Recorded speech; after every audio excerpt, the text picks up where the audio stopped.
it's really hard to get an entry-level sales job today. There are hundreds of SDR candidates nowadays. How does an SDR stand out from the 30-plus candidates that they're competing against in the interview process? Don't use AI to write your resume. It honestly might be a little bit better than some of the resumes I've seen. I don't know. Listen, I think if you're trying to get a role that involves heavy rejection, heavy, prospecting, practice what you preach, right? Prospect into the hiring managers. Try and find any connection that you can.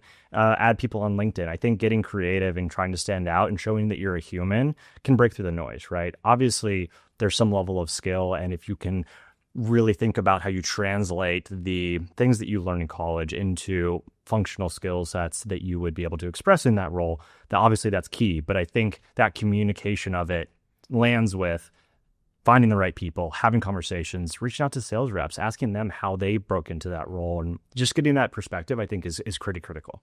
Yeah, I would honestly not say anything differently. And I can give you the perfect story of this. I had a rep named Grace Presnick that wanted to work really badly at Outreach. And I used to drive from my house in Bothell to the HQ building in Seattle. It took me 35 minutes, and I would leave at 5:30 in the morning from my house and get to the office by 6. So a good 30-minute window where I'm capturable. Guess who called around Outreach, found out when the best time to call Mark Costolo is, and then called me at 5:45 a.m. to ask for an interview? Grace Presnick. Guess who got an interview? Grace Presnick. Guess who got the job then? Grace Presnick. And so the reason why it was so simple was she demonstrated the skill of the job to get the job. And I think that's exactly your point, right? Don't just say you have the skills. If you got them, show them. So next question is from Sean. And this one is, what is the number one unconventional or controversial quality to hire for in a sales rep? You got one? Creativity. It's not easy to pull out, I think, of someone and understand how they creatively think, how they creatively act, whether it be through prospecting, through deal execution, through even post-sale success. But I think that the way that I would like to look at it or try to qualify for it is, what are those processes that they always fall back on when they are being, when they are challenged with a heavy workload, or they have a large funnel that they're trying to, execute across. And that's where they can then shine in their creativity, right? If you have those kind of core processes that you can always rely on, it gives you that freedom. And I think a lot of it comes from other aspects of their life, right? What do they like to do outside of work? Are they creative in the sense of actually creating, videos, or do they like to paint?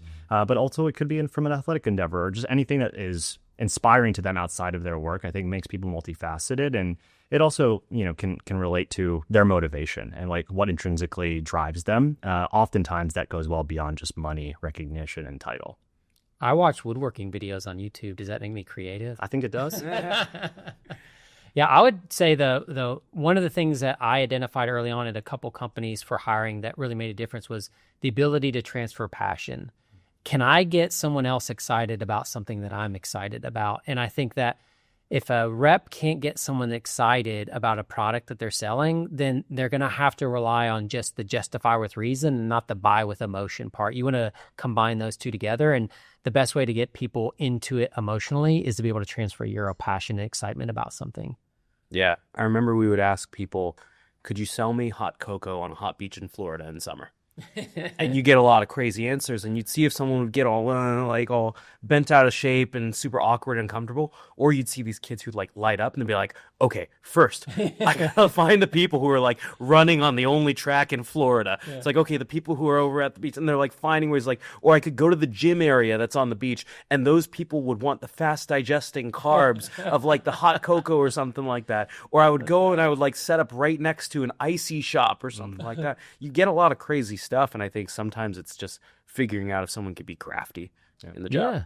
Yeah, and do they like that intellectual exercise, or do they run from it? Because how many sales calls have multiple instances where you got to just lean into the weirdness, Yeah, I've got a controversial reverse answer to this question, which is a lot of people hire for hard work in sales, and I think it's probably the most overrated trait. And the reason for that is when you're hiring great people, it's table stakes that you work hard. Is I find that it's obviously you want someone who works harder than the average person, which is not very hard.